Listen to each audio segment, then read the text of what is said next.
Oh, ba't sisiluin niyo yung aso ko? Hindi. Ano yun? Binalik niya nga tol. Binalik niya. Balik mo kasi siluhin. Hindi yun, di ba? Sisiluhin niya. Hindi Oo nga, kung doon lang nakakita, ba't sisiluhin niyo? Hindi na yun, ihatid niya nga tol. Ihatid niya. Nakita ko Paano mo yatin?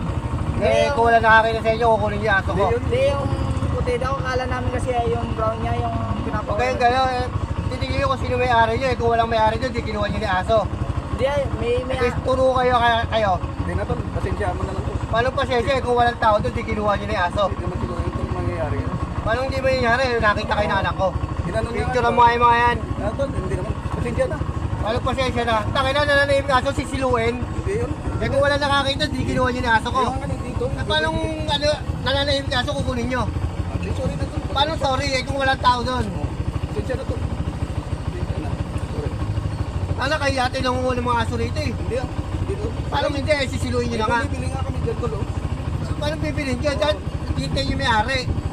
Pasensya na lang tol. Ano namin ang ganun. Nanay, turo kaya kayo dito. Pasensya. Tao lang. Paano tao lang eh? May tao doon, ikaw yata yung kumatok doon eh. Hindi ako kumatok yung bata ngayon ang kumatok tol eh.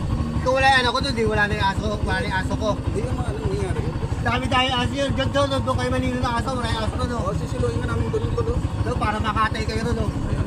Pasensya na tol ah. Nahibig yung aso, kukunin nyo. Pasensya na tol. Sorry. Tol. Yung aso ko na natutulog sa tricycle ko, kung sisiluin, Hindi nakagalag.